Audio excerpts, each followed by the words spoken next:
ಆತ್ಮೀಯ ವೀಕ್ಷಕರಿಗೆ Royson creations YouTube ಚಾನಲ್ಗೆ ನಿಮಗೆ ಸ್ವಾಗತ. ಇಂದಿನ ಈ ವಿಡಿಯೋದಲ್ಲಿ ನಾಳೆ ನಡೆಯಲಿರುವಂತಹ 9ನೇ ತರಗತಿಯ ಇಂಗ್ಲಿಷ್ ವಿಷಯದ SA2 ಪ್ರಶ್ನೆ ಪತ್ರಿಕೆಯನ್ನು ಅವುಗಳ ಸಂಪೂರ್ಣ ಉತ್ತರಗಳೊಂದಿಗೆ ವಿಶ್ಲೇಷಿಸೋಣ. ಯಾರೆಲ್ಲ ಮೊದಲ ಬಾರಿ ನಮ್ಮ ಚಾನಲ್ ನೋಡ್ತಾ ಇದ್ದೀರಾ ಸಬ್ಸ್ಕ್ರೈಬ್ ಮಾಡಿ ಹಾಗೂ ನಿಮ್ಮ ಫ್ರೆಂಡ್ಸಿಗೆ ಶೇರ್ ಮಾಡಿ. ಸೊ ಈಗ ಆಲ್ರೆಡಿ ನಿಮಗೆ 2 ಎಕ್ಸಾಮ್ಸ್ ಕಂಪ್ಲೀಟ್ ಆಗಿದೆ. ಕೆಲವೊಂದು ಶಾಲೆಗಳು ಆಲ್ರೆಡಿ ಇದು 3ನೇ ಎಕ್ಸಾಮು. ಸೊ ಇನ್ನು ಕೆಲವು ಶಾಲೆಗಳಲ್ಲಿ ನಾಳೆಯಿಂದ ಸ್ಟಾರ್ಟ್ ಆಗುತ್ತೆ, ನಾಡಿದಿಂದ. ಸೊ ಅವರಿಗೂ ಸಹ ನಾನು ಕಂಪ್ಲೀಟ್ ವೀಡಿಯೋಸನ್ನು ಮಾಡ್ತೀನಿ ಮಕ್ಕಳ. ಸೊ ಎಲ್ಲ ವೀಡಿಯೋಸ್ಗಳನ್ನು ನೋಡಿ ಎಕ್ಸಾಮ್ಗೆ ಪ್ರಿಪೇರ್ ಆಗಿ. So first main 4 alternatives are given for each of the following questions are incomplete statements.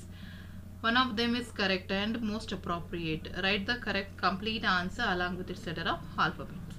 So il 4 questions ide makla. First question, choose the language function for the underlined sentence. So ಇಲ್ಲಿ underline ಹೇಳಿದಿರುವಂಥ ಸೆಂಟೆನ್ಸಿಗೆ ಆನ್ಸರನ್ನು ನಾವು language ಫಂಕ್ಷನನ್ನು ಬರೀಬೇಕು. Ramu, would you allow me to use your books? So Ravi, yes of course ಅಂತ ಹೇಳಿದಾನೆ. So ಇಲ್ಲಿ would you allow me to use your books.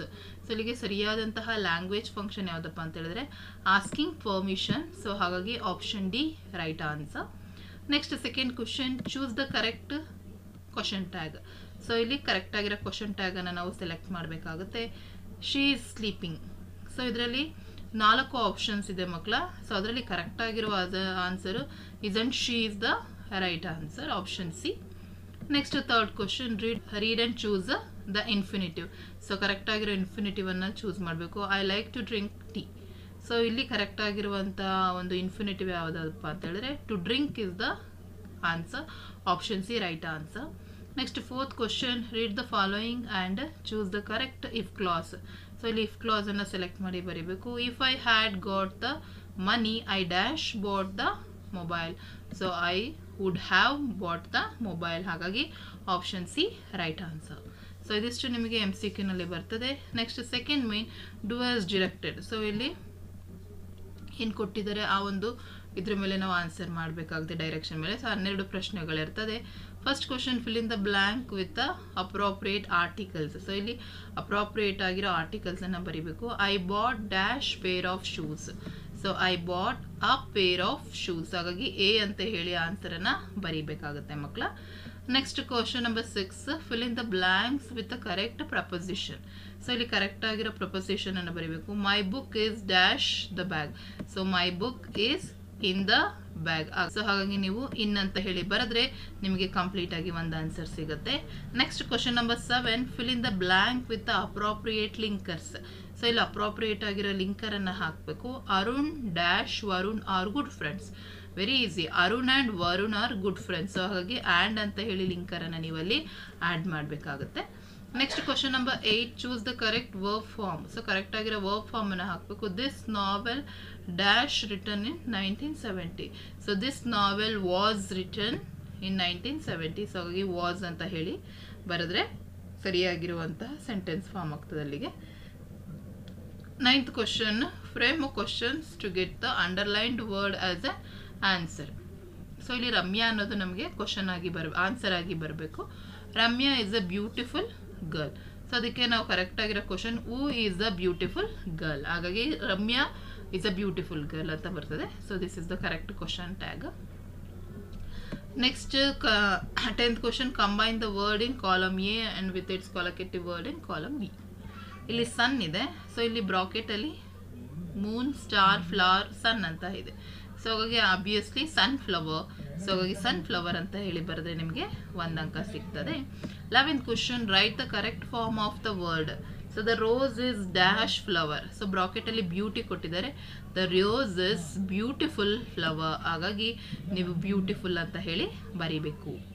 Next question number 12, which one of the following word as 2 syllables. So ಇಲ್ಲಿ 4 ವರ್ಡ್ಸನ್ನು ಕೊಟ್ಟಿದ್ದಾರೆ. ಪ್ರೊನೌನ್ಸಿಯೇಟ್ ಮಾಡಿ. ಆ pronunciation ಮಾಡಿದಾಗ 2 syllable ಗೊತ್ತಾಗುತ್ತೆ. ಇಲ್ಲಿ date, keep, canteen, dimension. So canteen ಅನ್ನೋದು 2 syllable ಇರುವಂಥದ್ದು, ಹಾಗಾಗಿ ಕ್ಯಾಂಟೀನ್ ಅಂತ ಹೇಳಿ ಸೆಲೆಕ್ಟ್ ಮಾಡಿ ಬರೀಬೇಕು. ಆಗ ನಿಮಗೆ 1 ಅಂಕ ಸಿಗ್ತದೆ. ನೆಕ್ಸ್ಟ್ 13ನೇ ಪ್ರಶ್ನೆ, change the following sentence into passive voice. So ಇಲ್ಲಿ ಆಕ್ಟಿವ್ ವಾಯ್ಸ್ ಕೊಟ್ಟಿದ್ದಾರೆ. He likes the chocolate. So ಹಾಗಾಗಿ ಅದೇನಾಗ್ತದೆ ಅಂದರೆ the chocolate is liked by him is the correct passive voice. Next 14th question, choose the correct homophones. So ಇಲ್ಲಿ ಹೋಮೋಫೋನನ್ನು ಕರೆಕ್ಟಾಗಿ select ಮಾಡಬೇಕು. Ranjitha is my dash friend. So Ranjitha is my dear friend. So ಹಾಗಾಗಿ ಕೊಟ್ಟಿರೋ ಎರಡರಲ್ಲಿ dear, this is the correct homophone. Next question number 15, change into comparative degree. So ಇಲ್ಲಿ positive ಕೊಟ್ಟಿದ್ದಾರೆ. No other animal is as big as the elephant. So ಅದಕ್ಕೆ comparative degree ಬರೀಬೇಕು ಅಂದರೆ the elephant is bigger than any other animal. Next question number 16, identify the parts of speech of the underlined word.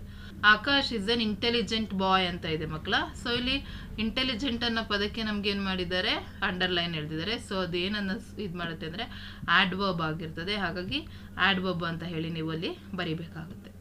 So ಇದಿಷ್ಟು ಮಕ್ಕಳು ನಿಮಗೆ second ಮೇನಲ್ಲಿ ಬಂದಂಥದ್ದು. Next third ಮೇನಲ್ಲಿ, the following paragraph has 2 errors. Edit the paragraph and rewrite in the answer sheet. So ಇಲ್ಲಿ 17th question ಕೊಟ್ಟಿದ್ದಾರೆ. Raju and Mani go to watch a movie. They watched beautiful movie last Sunday. So ಇಲ್ಲಿ ಏನು mistakes ಆಗಿದೆ ಅಂತ ಅವರೇ ಕೊಟ್ಟಿದ್ದಾರೆ. Use capital letter. So ಇಲ್ಲಿ capital ಲೆಟರ್ನ ಯೂಸ್ ಮಾಡಬೇಕು. ಆ್ಯಕ್ಚುಲಿ ಇಲ್ಲಿ ರಾಜು ಸ್ಮಾಲ್ ಆರ್ ಇದೆ ಮಕ್ಕಳ. ಸೊ ಅದೇನಾಗ್ತದೆ, ಕ್ಯಾಪಿಟಲ್ ಆರ್ ಆಗಿ ಬರೀಬೇಕು ಮಕ್ಕಳ. So Raju. Next verbal mistake to be corrected ಅಂತ ಇದೆ ಮಕ್ಕಳ. ಸೊ ಅದೆರಡಕ್ಕೂ ನೋಡಿ ಸರಿಯಾಗಿರುವಂತಹ answer.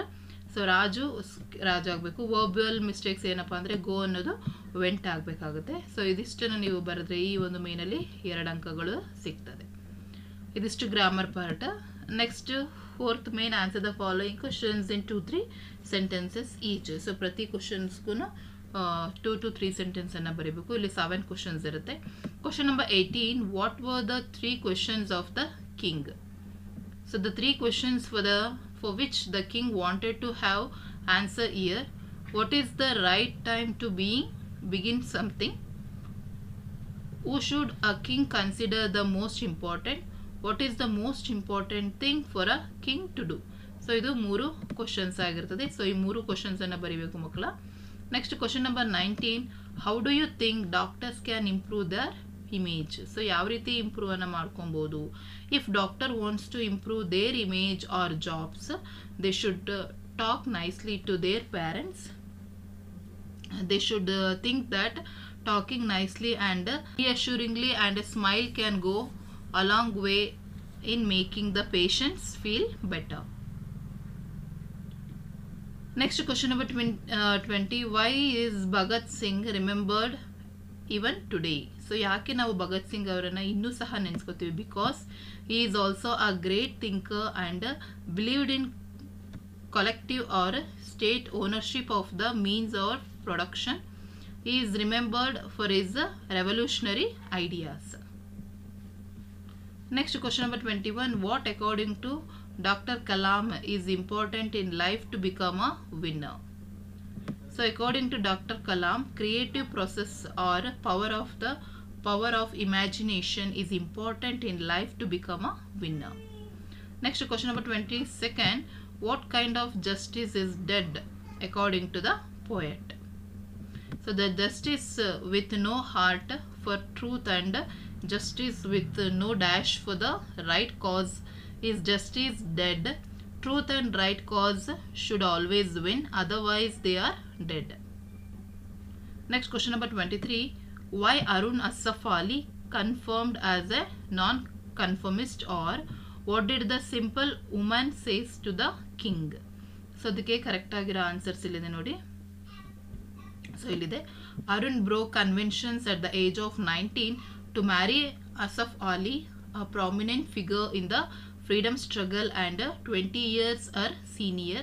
So he was termed a non-conformist.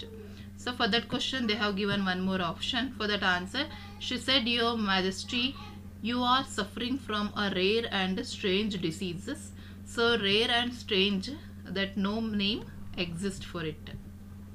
Next question number 24, how did Ranji lose his bat, or how did Tom feel on a Monday morning? So for the 2 questions also his answer is given here. So copy the answers and practice it. Next 5th main, answer the following questions in 4 to 5 sentences each. So here 3 marks questions. Question number 25, narrate the papaya tree incident of Kapil's. Question number 26, write how the poet described wonderful words. So for the two questions also, here the answer is there, because these questions carry 3 marks question. So practice it, or in the class also they have given the question answers, so practice it. So next, very important, that is RC, because easily you can score 12 marks. Question number 27, your arrows cannot touch me. Who was the speaker? So here invisible voice is the speaker. Next question number B, who was your referred here? So ಯಾರನ್ನ refer ಮಾಡಿರೋದು? Arjuna. Next, why was he shooting arrows? Arjuna wants to take revenge on invisible enemy for his brother's death. Question number 28, how can I go against to him? Who said this? So Algu said this. Who is him referred to? So here Juman is referred. Next, why is the speaker not go to against him? He was the best friend to the speaker. Next, question number 29, you call me friend and don't say get out dog. Who is the speaker? So here, so Jane Valjean. Next, what does you refer to? So here the noble bishop. Next, why the speaker came here? He came for shelter and food. So next, question number 30, the tent is mine but no more than it is God's. So this question they asked many times, children, so practice it. So answer also I have given. If it is possible, I am going to give the PDF in the description box, so download it and practice. Next, 7th main, given below a profile of Asha, write a paragraph using the clues given below. So ಇಲ್ಲಿ 3 ಮಾರ್ಕ್ಸಿಗೆ ಆಶಾ ಅವ್ರದ್ದು ಬಯೋಗ್ರಫಿಯನ್ನು ಕೊಟ್ಟಿದ್ದಾರೆ ಮಕ್ಕಳ. So ಬರ್ತ್ ಡೇಟಿಂದ ಹಿಡಿದವ್ರ hobbies ಪ್ರತಿಯೊಂದನ್ನು ಕೊಟ್ಟಿದ್ದಾರೆ. So you have to write the profile writing. You should write like this is a profile of Miss Asha. Her birthday is 25th 4th 1975. Her occupation is a teacher. Her working place as a government high school, Wamanjur. So ಈ ರೀತಿ ನೀವು ಸೆಂಟೆನ್ಸನ್ನು ಮಾಡಿ ಕಂಪ್ಲೀಟಾಗಿ ಬರೀಬೇಕು. Next, 8th main, develop the story using the clues given below. So here they have given the clues. So by using that you should write the story. So here is the story, children. So you can practice it. Next, question number 33. Here they have given the picture. You should write the paragraph about the picture. So this is the picture of park. So complete you can write it. Next, 10th main, quote from memory. Here to this one poem they have given, children. So practice it thoroughly. So already ನಿಮಗೆ 4 poems ಇರ್ತದೆ, ಅದರಲ್ಲಿ ಯಾವುದಾದ್ರೂ 2 ಕೊಟ್ಟಿರ್ತಾರೆ, ಹಾಗಾಗಿ practice ಮಾಡ್ಕೊಳ್ಳಿ. Next 11th ಮೇನಲ್ಲಿ read the following passage and answer the following questions ಅಂತ ಇದೆ. ಸೊ ಇಲ್ಲಿ ಪ್ಯಾರಾಗ್ರಾಫ್ ಕೊಟ್ಟಿದ್ದಾರೆ, ಸೊ ಅದಕ್ಕೆ ಆನ್ಸರ್ಸ್ ಇರ್ತದೆ ಮಕ್ಕಳ. ಸೊ ಪ್ರಾಕ್ಟೀಸನ್ನು ಮಾಡ್ಕೊಳ್ಳಿ ಯಾವ ರೀತಿ ಬರೆಯೋದು ಅಂತ. ನೆಕ್ಸ್ಟ್ 12th ಮೇನಲ್ಲಿ answer the following questions in 6 to 8 sentences. So ನಿಮಗೆ ಇಲ್ಲಿ 2 ಪ್ರಶ್ನೆಗಳು, 3 ಕ್ವಶನ್ಸ್ ಇರ್ತದೆ, ಆಪ್ಷನ್ ಇರ್ತದೆ, ಅದರ ಒಂದನ್ನು ಬರೀಬೇಕು. ಇಲ್ಲಿ how the girl Betty Cuthbert trained as a girl called golden, or how did the poet describe the conditions of India in the poem the song of freedom, or write the summary of the poem Upagupta. So ಈ 3ರಲ್ಲಿ ಯಾವುದಾದ್ರೂ ಒಂದನ್ನು ನಿಮಗೆ ಹೆಚ್ಚಾಗಿ ಕೇಳ್ತಾರೆ ಮಕ್ಕಳ. So ಹಾಗಾಗಿ ಪ್ರಾಕ್ಟೀಸನ್ನು ಮಾಡ್ಕೊಳ್ಳಿ. ಸೊ ಅದಕ್ಕೆ ಆನ್ಸರ್ ಆಲ್ರೆಡಿ ನಾನು ಕೊಟ್ಟಿರೋದ್ರಿಂದ ಜಸ್ಟ್ ನಾನು ಆಲ್ರೆಡಿ ಹಾಗೆ ಹೇಳ್ತಾ ಇದ್ದೀನಿ ಅಷ್ಟೇ. ನೆಕ್ಸ್ಟ್ 13th ಮೇನಲ್ಲಿ ನಿಮಗೆ ಒಂದು ಎಸ್ಸೆ ಇರ್ತದೆ. ಇಲ್ಲಿ air pollution, mobile, Swachh Bharat ಇದೆ. ಸೊ 3ರಲ್ಲಿ ಯಾವುದಾದ್ರೂ ಒಂದನ್ನು ಬರೀಬೇಕಾಗುತ್ತೆ. ನೆಕ್ಸ್ಟ್ ಲಾಸ್ಟ್ ಮೇನಿಗೆ ಬಂದರೆ write a letter using the information given below. Imagine that you are Akshata or Amisha of government high school Hassan. Write a letter to your father about your preparation for the exam, or write a letter to your head master requesting 3 days leaves. So ಇಲ್ಲಿ ನೀವು ಯಾವುದಾದ್ರೂ ಒಂದನ್ನು select ಮಾಡ್ಕೊಂಡು personal ಆದರೂ ಬರಿಬೋದು ಅಥವಾ formal letter ಆದ್ರೂ ನೀವು ತೊಗೋಬೋದು. ಹಾಗಾಗಿ ಪ್ರಾಕ್ಟೀಸನ್ನು ಮಾಡ್ಕೊಳ್ಳಿ, ಈಸಿಯಾಗಿ 5 ಮಾರ್ಕ್ಸನ್ನು ತೊಗೋಬೋದು. ಸೊ ಈ ಒಂದು ಇದು PDF ನಿಮಗೆ ಡಿಸ್ಕ್ರಿಪ್ಷನ್ ಇರುತ್ತೆ, ಹೋಗಿ ಅದನ್ನು ಡೌನ್ಲೋಡ್ ಮಾಡಿಕೊಂಡು ಎಕ್ಸಾಮ್ಗೆ ಪ್ರಿಪೇರ್ ಆಗಿ ನಾಳೆ ಬರೆಯೋ ಎಕ್ಸಾಮಲ್ಲಿ ಒಳ್ಳೆಯ ಅಂಕಗಳನ್ನ ಗಳಿಸ್ಕೊಳ್ಳಿ ಅಂತ ಹೇಳ್ತಾ ವಿಡಿಯೋ ಎಂಡ್ ಮಾಡ್ತಾ ಇದ್ದೀನಿ. ಹೆಚ್ಚಿನ ವಿಡಿಯೋಗಾಗಿ ರಾಯ್ಸನ್ ಕ್ರಿಯೇಷನ್ಸ್ ಯೂಟ್ಯೂಬ್ ಚಾನಲನ್ನು ಸಬ್ಸ್ಕ್ರೈಬ್ ಮಾಡಿ.